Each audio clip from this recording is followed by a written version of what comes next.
အားလုံးပဲမင်္ဂလာပါပြီးခဲ့တဲ့ရက်တွေတုန်းကကျွန်တော်ပေါ့နော် self regulation ဆိုပြီးတော့မိမိရဲ့အတွေးမိမိရဲ့ခံစားချက်ကိုထိန်းချုပ်နိုင်စွမ်းပုံမှုအကောင်းဘယ်လိုလုပ်ရမလဲဆိုတဲ့ဟာနဲ့ပတ်သက်ပြီးတော့မှပြောဖြစ်တယ်ပေါ့နော်မနေ့ကကျတော့ကျွန်တော်ဟိုပေါ့နော်ဗီဇကိုမြစ်တာနဲ့ပြင်လို့ရမရဆိုတဲ့အကြောင်းလေးပြောဖြစ်သွားတာပေါ့နော်โอเคဒီနေ့ကကျတော့ကျွန်တော်တို့ကစုံလပြည့်နေ့လည်းဟုတ်တယ်ဗုဒ္ဓနေ့လည်းဟုတ်တယ်ရတူရက်မြက်နေ့လည်းဖြစ်တယ်ဆိုတော့ကျွန်တော်တို့ဒီမြစ်တာအကြောင်းပြောကြတာပေါ့နော်မေတ္တာလို့ပြောလိုက်ပြီဆိုရင်ကျွန်တော်တို့ဗုဒ္ဓဘာသာဝင်အများစုကတော့ဒီဟောပေါ့နော်မေတ္တာတုံးရွတ်တာတို့ပြီးတော့မှဒီတတ္တဝါတွေကျမ်းမာပါစေချမ်းသာပါစေဆိုပြီးမေတ္တာပို့တာနဲ့ပတ်သက်ပြီးတော့မှ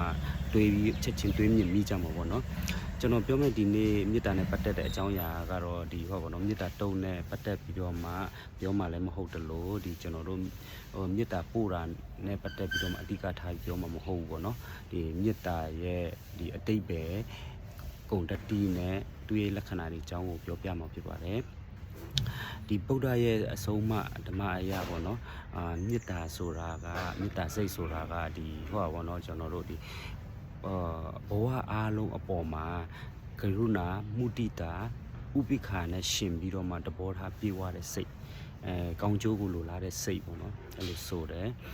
သူကဘယ်ပေါ်မှာအခြေခံပြီးဖြစ်ပေါ်တဲ့စိတ်လဲဆိုတော့သူကကိုယ့်ရဲ့တိစိတ်ပေါ်မှာအခြေခံပြီးတော့မှဖြစ်ပေါ်တဲ့စိတ်ဆိုလိုတဲ့ဘောကတော့ထိန်းချုပ်လို့ရတယ်ပေါ့နော်ဘယ်တိစိတ်ပေါ်မှာအခြေခံလဲဆိုတော့ကျွန်တော်တို့ဒီမတည်မြဲခြင်းအနိစ္စတဘောတရားဆိုတော့အပေါ်မှာနားလေပြီးတော့မှတည်တဲ့စိတ်ပေါ်မှာအခြေခံပြီးမှဖြစ်ပေါ်လာတဲ့စိတ်လို့ဆိုတော့ပေါ့နော်ဒါသူရဲ့အတိတ်ပဲပေါ့နော်သူ့မှာဘယ်လိုအစွမ်းတက်တိမျိုးရှိလဲဆိုတော့သူကကျတော့ကျွန်တော်တို့ကိုဆင်းရဲဒုက္ခချင်းကနေပြီးတော့မှလွတ်မြောက်အောင်အထောက်အကူပြုပေးနိုင်တဲ့အစွမ်းတက်တိမျိုးရှိတယ်ပေါ့နော်ဒါကတော့သူရဲ့အစွမ်းတက်တိပေါ့နော်သူရဲ့လက္ခဏာကကျတော့ကျွန်တော်တို့ဟိုသူကတန်ရောစင်ကင်းတယ်ဟိုဘောနော်ဆွန့်လွတ်နိုင်တယ်ပေါ့နော်တန်ရောစင်ကင်းတယ်ဆွန့်လွတ်နိုင်တယ်ရယူပိုင်ဆိုင်လို့စိတ်မရှိဘူးပေါ့နော်နောက်တစ်ခုကကြတော့သူအကန့်အသတ်မရှိဘူးကိုနဲ့တက်ဆိုင်တဲ့လူဖြစ်စေမတက်ဆိုင်တဲ့လူဖြစ်စေကိုနဲ့တီးတဲ့လူဖြစ်စေမတီးတဲ့လူဖြစ်စေပေါ့နော်အဆုံးစွန်ဆုံးကကိုရဲ့ရန်သူဖြစ်နေပါစေအောင်ပေါ့နော်ကိုမုန်းနေတဲ့လူဖြစ်နေပါစေကိုကမေတ္တာပို့နိုင်တယ်ဆိုတော့အကန့်အသတ်ချက်မရှိဘူးပေါ့နော်နောက်တစ်ခုကကြတော့သူကဟိုစိတ်ကူးရင်တက်မဟုတ်ပဲနဲ့လှုပ်ဆောင်ချက်ပေါ့နော်ဖော်ဆောင်နိုင်တော့ပေါ့နော်ဖော်ဆောင်နိုင်တဲ့လက္ခဏာရှိတယ်ဘယ်လိုမျိုးလုံးဆိုဥပမာကိုကဂယုဏတက်မိတဲ့ပုံစံမျိုးပေါ့နော်မုဒိတာပွားပေးတဲ့ပုံစံမျိုး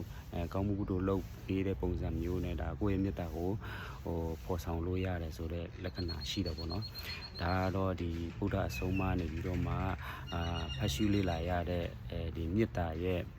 အဓိပ္ပာယ်ဂုဏ်တတိနဲ့လက္ခဏာပေါ့နော်နောက်တစ်ချက်ကမေတ္တာဟာသူကပေးပို့နိုင်စွမ်းနဲ့လက်ခံနိုင်စွမ်းရှိတဲ့ဓာတ်တဘောတရားတစ်ခုလို့လည်းဆိုတော့ဗောနော်ဓာတ်ပေါ့နော်မေတ္တာဓာတ်ပေါ့နော်အဲကြောင့်မလို့ဒီဆရာတော်ကြီးလိုက်ရင်မေတ္တာဓာတ်လေးပြည့်နေတာပဲဗောနော်ဒီလူကြီးလိုက်ရင်အချင်းတော့တာပဲမေတ္တာဓာတ်အပြည့်ရှိတယ်ဗျကိုကကြားဘူးကြမှာဗောနော်ကိုလည်းအဲ့လိုမျိုးမေတ္တာဓာတ်ရှိမရှိ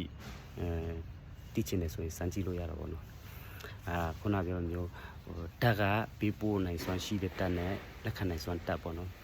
ကိုပေးပို့နိုင်စွမ်းဓာတ်နဲ့စမ်းကြည့်အရင်ဆုံးပေါ့နော်ကိုမေတ္တာဓာတ်ဘယ်လောက်ရှိလဲဆိုတော့သိချင်တယ်ဆိုရင်ကိုအရင်မုန်းတဲ့လူကိုအရင်အမြင်ကတ်တဲ့လူပေါ့နော်ကိုလုံးဝမကြည်တဲ့လူကိုစမ်းပြီးမေတ္တာပို့ကြည့်ပေါ့နော်ပို့လို့ရမရပေါ့နော်ကိုစမ်းကြည့်ပါတာတော့လက်ခံနိုင်စွမ်းကတော့ဒါစမ်းစစ်ကြည့်လို့ရတယ်ဘယ်လိုစမ်းစစ်လို့ရလဲဆိုတော့ကိုမကြိုက်ဘူးကိုမနာလိုဘူးလို့ကိုယူဆထားတဲ့လူတယောက်စီကနေပြီးတော့မှလက်ဆောင်ရတာပဲဖြစ်သူစီကနေပြီးတော့မှကိုယ့်ရဲ့ကောင်းချောင်းကိုချီးမွမ်းချောင်းစကားကြားရတာပဲဖြစ်ပေါ့နော်အဲ့လိုကြားရမယ်ဆိုရင်ကိုဘယ်လိုခံစားရမလဲပေါ့နော်အဲ့လိုစမ်းစစ်ကြည့်လို့ရတာပေါ့နော်ဒါမှလည်းကျွန်တော်တို့ပြောနေတဲ့မေတ္တာမျှတယ်ဆိုတာကစကားတက်မဟုတ်ပဲနဲ့ဒါလက်တွေ့ကြဖြစ်မှာပေါ့နော်အဲ့ဒါမှမဟုတ်ဘူးဆိုရင်ကျွန်တော်တို့ဒီမတိစိတ်ကဖြစ်ပေါ်လာတဲ့အချစ်အတ္တစိတ်ကိုမေတ္တာလို့ထင်ပြီးတော့မှပူလောင်နေမှာပေါ့နော်အမှန်တကယ်ကတော့မေတ္တာကအေးချမ်းပါတယ်ပေါ့နော်โอเค